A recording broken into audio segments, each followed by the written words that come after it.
saya punya kawan, punya saudara, yaitu Bapak RW 17. Masya Allah, kita doain Bapak RW 17 biar panjang umur, sehat badan.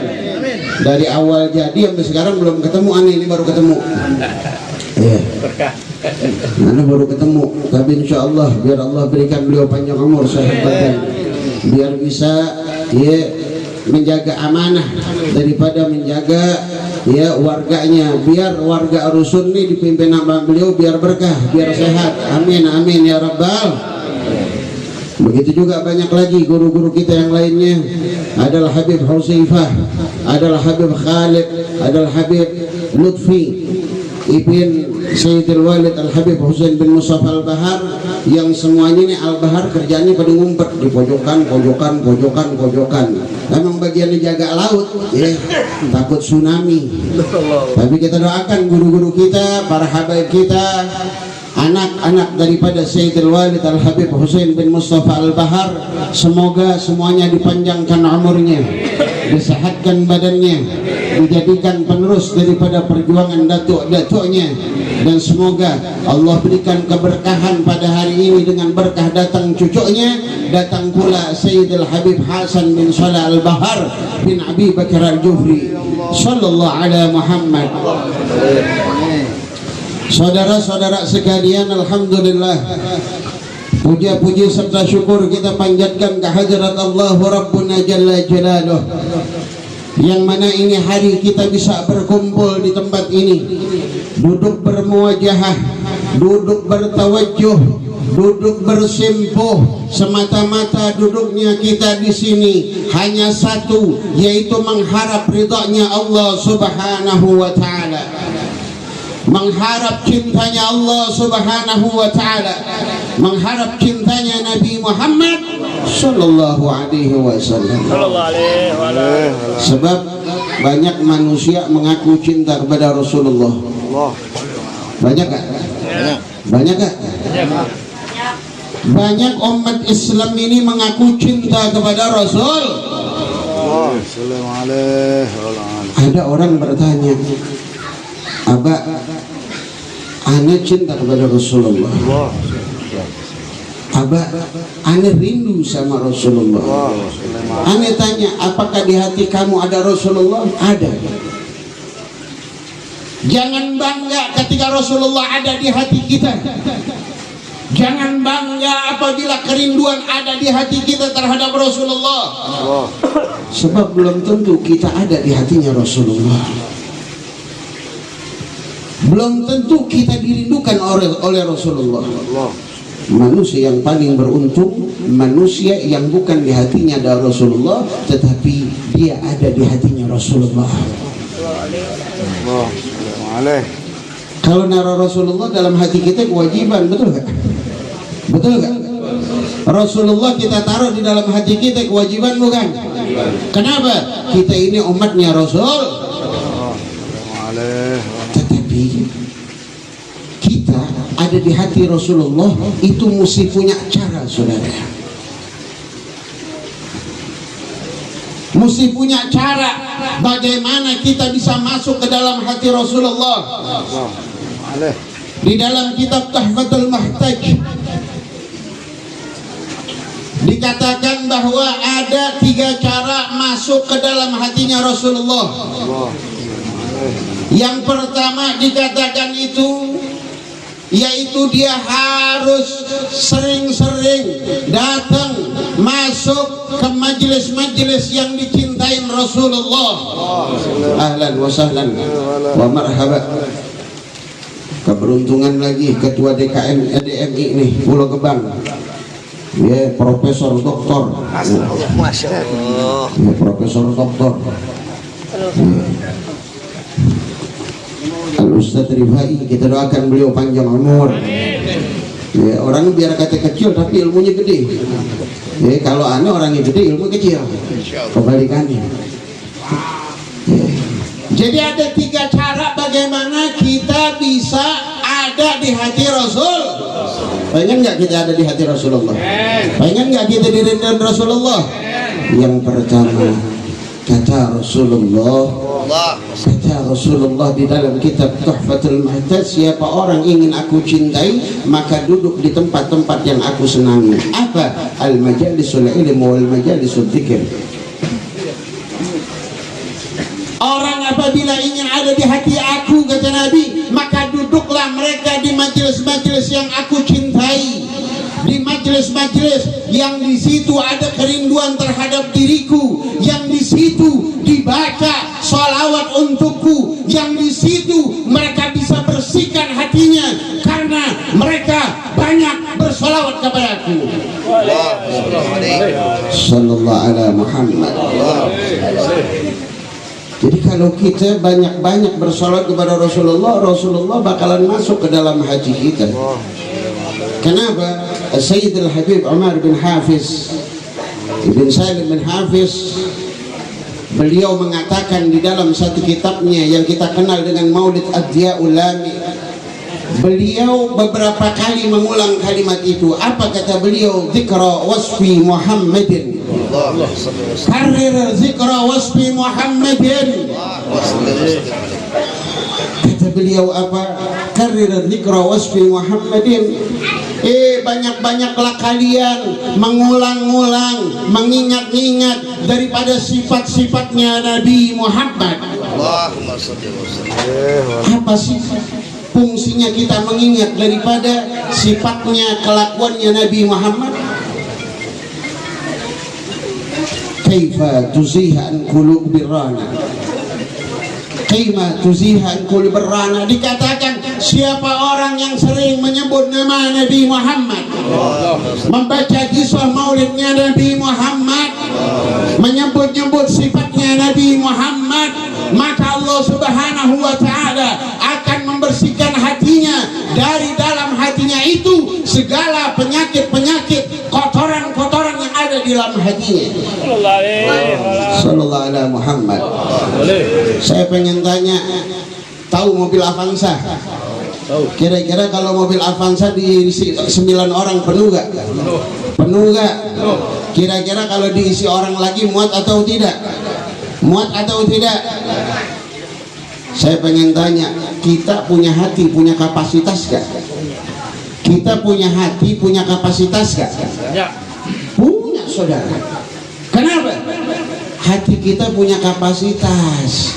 Kalau hati kita dikerubungi, kalau hati kita imtila, diisi dengan penyakit-penyakit dunia, diisi dengan penyakit-penyakit yang buruk, diisi dengan munafik, diisi dengan khianat, diisi dengan kejelekan-kejelekan yang kita lakukan setiap hari, entah itu penyakit sombong, entah itu penyakit syirik, entah itu penyakit kibria, sombong, atau bohong, atau jahil yang lainnya. Kalau kita isi hati kita dengan penyakit-penyakit begitu, kira-kira hati kita penuh gak?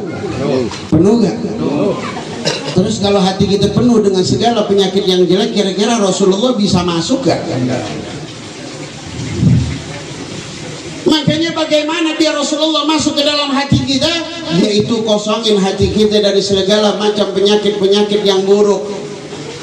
Makanya disuruh kita suruh baca Allahumma inna na'udzubika minal kufri wal faqri wal fusuq wal nifaq was siqaq wa sul ahlak wa dikil arsak wa sum'ati wa riya.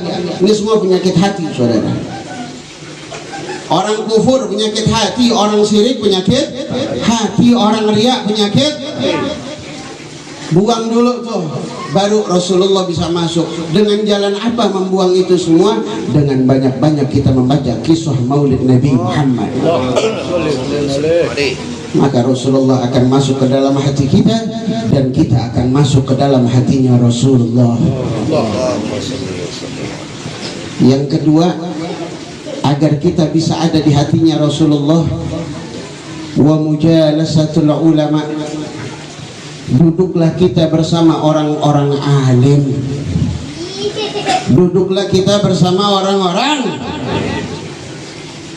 Ini banyak orang-orang alim. Nih tuh Habib Muhsin, ini Kiai, ini Kiai Haji Ahmad Rifai, Kiai Haji Haris Bahruddin, ini Kiai Haji KH tuh, ini HK, ono Kiai Haji KH, Kiai Haji ini HK hampir kiai.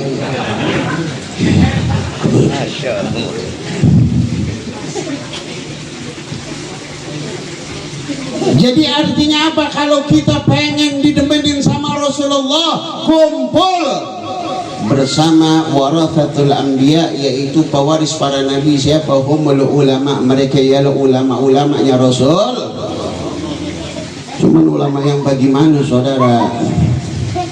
Ulama itu ulama yang amilin, ulama yang mengamalkan amal-amalan yang diamalkan oleh Rasulullah.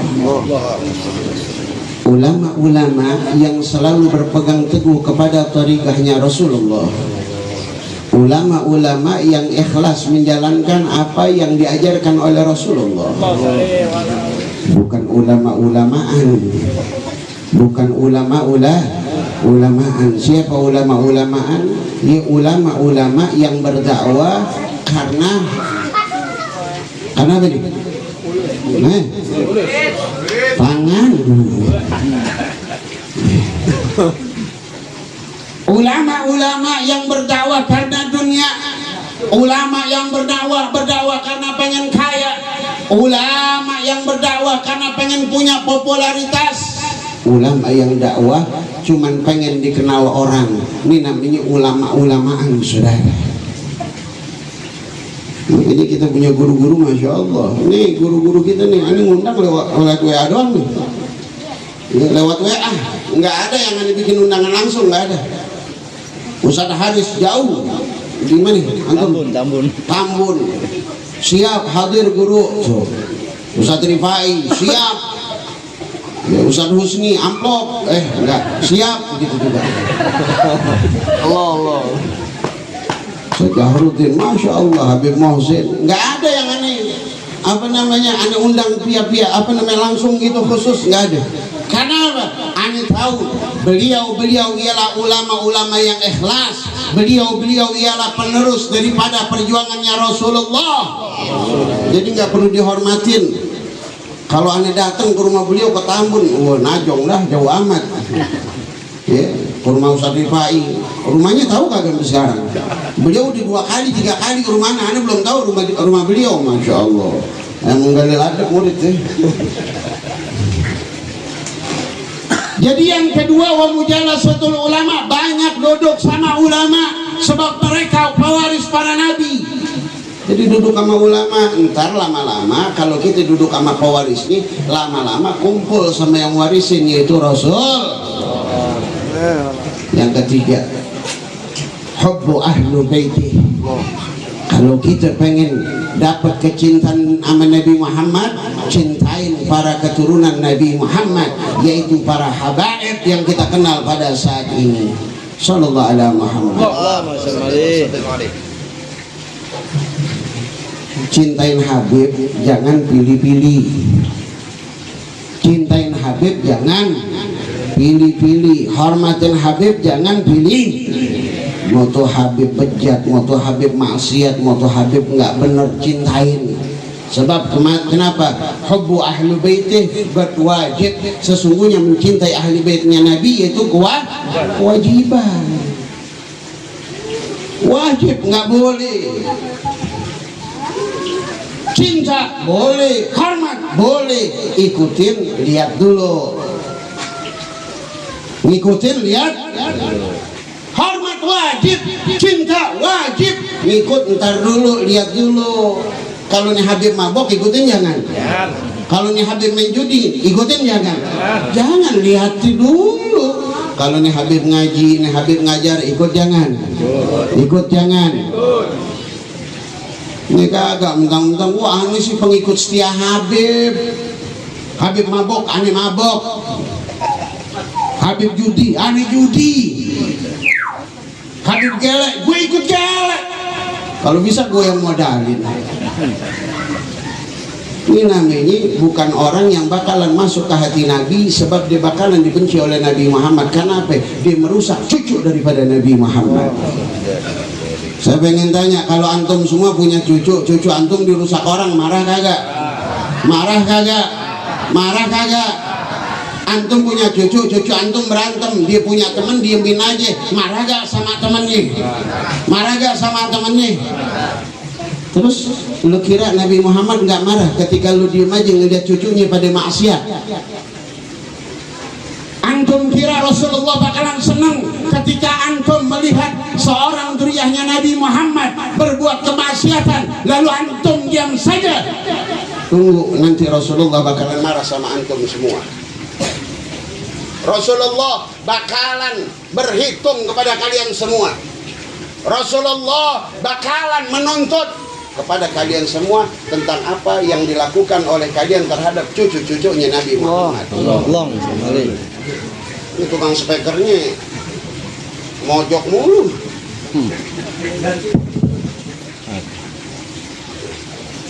Tukang speaker itu cek satu. Ya kok nggak bayar nih. Cek satu. Boy, ini rokoknya tukang son dibeliin nggak boy? Ayo bu. Ini nyangkut sama orang mana tahu deh. Mojok. Jadi intinya kalau andai kata kita pengen dicintain Rasulullah, harus cinta kepada anak keturunan Rasul. Itu yang terpenting, saudara. Jangan sampai Rasulullah bakalan minta pertanggungjawaban sama kita nanti di yaumul qiyamah. Karena apa? Nanti ketika masuk yaumul qiyamah, Rasulullah akan melihat siapa orang yang dekat kepada cucunya Rasulullah. Siapa mereka yang dekat sama cucunya Rasulullah, mereka akan dipandang oleh Rasulullah. Bagaimana pandangan Rasulullah? Pandangan Rasulullah terhadap mereka yang dekat dengan cucunya Rasulullah yaitu dipandang dengan dua pandangan. Apabila orang yang dekat dengan cucunya Rasulullah dia merusak cucunya Rasulullah, akan ada pandangan kebencian dari Rasulullah Shallallahu Alaihi Wasallam. Apabila mereka mengajak kebaikan kepada anak cucunya Rasulullah, maka mereka akan dapat pandangan kecintaan dari Rasulullah Shallallahu Alaihi. Insya Allah kita semua menjadi orang-orang yang ada di hatinya Rasulullah, menjadi orang-orang yang dirindukan oleh Rasulullah. Hadirin, ini hari kita berkumpul di sini. Yang pertama yaitu acara Arwahan Akbar atau Rawahan Akbar. Kenapa saya bikin Rawahan Akbar ini? Sebab Ring 1 Al-Budri ini punya banyak sayap. Ring 1 Al-Budri ini punya banyak sayap. Ring 1 Al-Budri ini naungan. Sayapnya mana? Ya, ada majelis tertua di Ring 1 Al-Budri yaitu Majelis Ta'lim Gubbatul Hadrah. Ada juga majelis ta'lim ya di bawah Ring 1 Al-Budri itu yaitu ya Majelis Ta'lim Remaja Bukit Duri. Ada lagi majelis ya Raudhatul Ilm Bekasi. Ada lagi majelis MT3RB, Majelis Ta'lim Remaja Rusun Rawabebek. Ada lagi yang paling bontot yaitu Majelis Ta'lim Barakatul Rasul yang ada di Cikarang. Ini semuanya ada di bawah naungan Ring 1 Al-Budri. Ane yakin kenapa ane bikin Rawahan Akbar, kumpulin mereka semua, suruh nulis nama arwah-arwah keluarganya.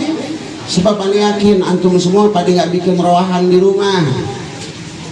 Ane kumpulkan itu semua biar kita ya bisa kirimin arwah buat kakek buyut kita, orang tua kita, saudara kita yang meninggal dunia. Karena apa? Mereka orang butuh akan doa kita.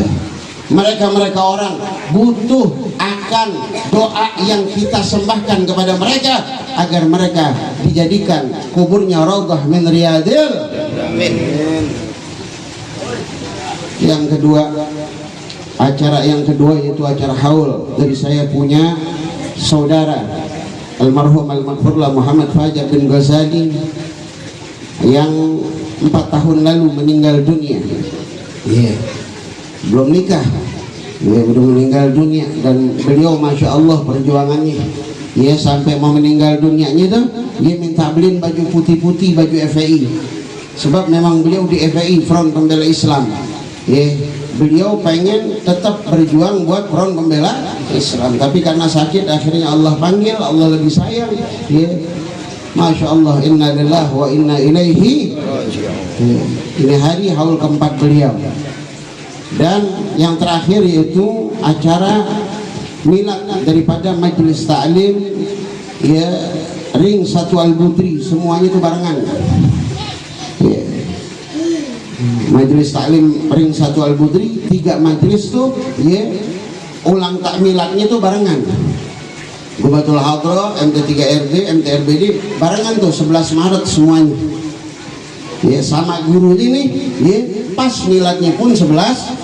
Jadi bareng-bareng mau dibikin. Amin. Jadi bareng-bareng bikin, doain biar majelisnya panjang terus. Amin. Biar gurunya panjang umur, sehat badan, tambah lagi rezekinya, tambah lagi ilmunya, tambah berkahnya, tambah bininya. Amin. Pelan sih. Amin. Agak denger kan nggak? Dengar nggak? Di dapur. Insyaallah bisir al-Fatihah. Alhamdulillah rabbil alamin. Iyyaka na'budu wa iyyaka nasta'in ihdinas siratal mustaqim. Siratal ladzina an'amta 'alaihim ghairil maghdubi 'alaihim. Hadirin, saya minta pada guru kita Murabbi Ruhi Syekhina Al-Habib Muhsin bin Hud Al-Habsyi untuk memberikan nasihat buat diri kita. Ya, kilmah atau kilmatin, sa'ah atau sa'atin, yom atau yomin labas. Ya. Jadi mau sekalimat 2 kalimat silahkan, sejam 2 jam silahkan, sehari 2 hari mau ceramah terus nggak apa-apa, Beb. Ya, pokoknya buat Habib, ya, waktu buat antum, Beb. Ya, jadi kita minta nasihat beliau, ya, kepada Sayyidul Habib Al-Mahbub Murabbi Ruhi Sayyidul Habib Muhsin bin Hud bin Abdullah bin Hud bin Abdullah bin Muhsin Al-Habsyi, wa ilaihi falyatafaddal maskura. Sallallahu alaihi Muhammad. Diam ya Habib.